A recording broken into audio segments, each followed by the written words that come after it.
The sound of breaking glass echoed through the marble halls of the Vescari mansion. "Fiendi samo and emoch can samo why so?" roared Don Vescari, the most feared mafia boss in all of New York. His voice trembled, not with power, but with something rare in his world: desperation. His only son, Luca, lay pale and unresponsive in his bed, surrounded by doctors, specialists, and machines that beeped like dying birds. 100 doctors had come and gone, flown in from every corner of the world, but none could explain why Luca's body was shutting down. Every day, his breath grew shallower, and every day, the dawn's hope faded. Downstairs, invisible to the chaos above, a young woman scrubbed the marble floor. Her name was Amara Johnson, the daughter of the mansion's cleaning lady.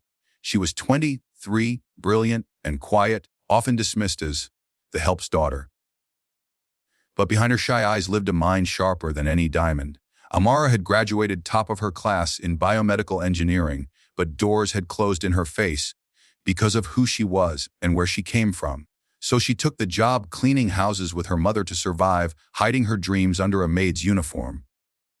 That night, as she polished the grand staircase, Amara overheard 2 doctors whispering, "The boy's organs are shutting down. It's like his immune system is attacking itself." One murmured, "It's impossible. We've tried everything." Their hopelessness pierced her. She wanted to speak, to offer ideas, but who would listen to a cleaning lady? Still, she couldn't stop thinking about it. When she got home to her small apartment, Amara stayed up all night reading medical journals and case studies.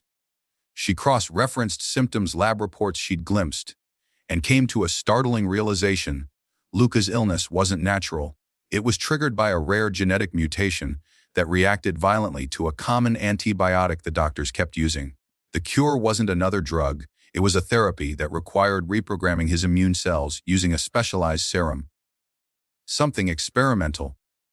Something only a handful of scientists would even dare to attempt. The next morning, Amara made a choice that would change her life forever. She went to the mansion's security gate, trembling but determined, and demanded to see Don Vescari. "You're wasting my time." The guard scoffed. "I can help your son," she said firmly, clutching her notes. Her voice carried something the Don hadn't heard from anyone in weeks: conviction. He allowed her in. Inside the grand room, Don Vescari's sharp eyes studied her. "A cleaning girl wants to save my boy," he sneered. "You think you're smarter than the 100 doctors I paid millions for?" Amara didn't flinch. "No, sir," she said softly. "I just think they missed what they weren't looking for." There was silence. Then, with a wave of his hand, the Don said, "Fine. You have one chance. If you fail..." His words hung in the air, cold and heavy. Amara began her work immediately. She set up in the mansion's small lab, where expensive equipment gathered dust. She called a few of her old professors for guidance.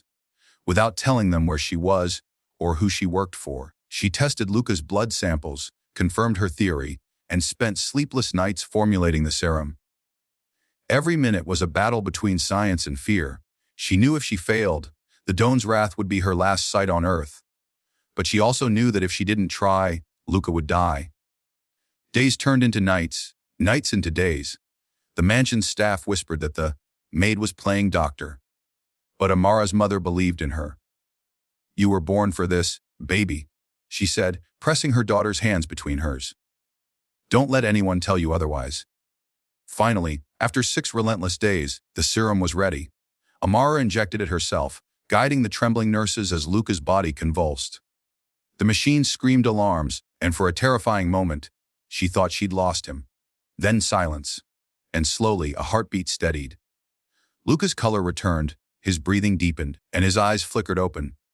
The room erupted into chaos, disbelief, and tears. Don Vescari, this man who had commanded armies and empires, fell to his knees beside his son, sobbing. He turned to Amara, his voice breaking. How did you do it?" Amara simply said, "By seeing what others refused to see." A news spread quickly. The doctors who had failed were humbled, and journalists clamored to know the identity of the mysterious who had done what no one else could. But Amara didn't seek fame. She didn't even stay at the mansion. She quietly returned home with her mother, her heart full and her spirit calm. Weeks later, a black limousine pulled up outside her apartment. Don Vescari himself stepped out, dressed in a simple suit. He handed Amara a thick folder. "This," he said, "is funding for your own medical research institute. No strings attached. You saved my boy. Now go save the world." The years passed, and the name Dr. Amara Johnson became legendary. Her institute treated diseases once thought incurable. She used her success to offer free care to poor communities, to those who, like her mother, had been invisible too long. In interviews, people often asked her what gave her the courage to face a mafia boss, to risk everything for a chance. She would always smile and answer, "Because when you come from nothing, fear is just another thing you learn to clean away." And somewhere in New York, Don Vescari's son, alive, healthy, and free, often visited the woman who gave him a second life. He called her not doctor, but angel. Moral true power doesn't come from money, titles, or fear. It comes from compassion, courage, and the belief that even the smallest voice can change the world.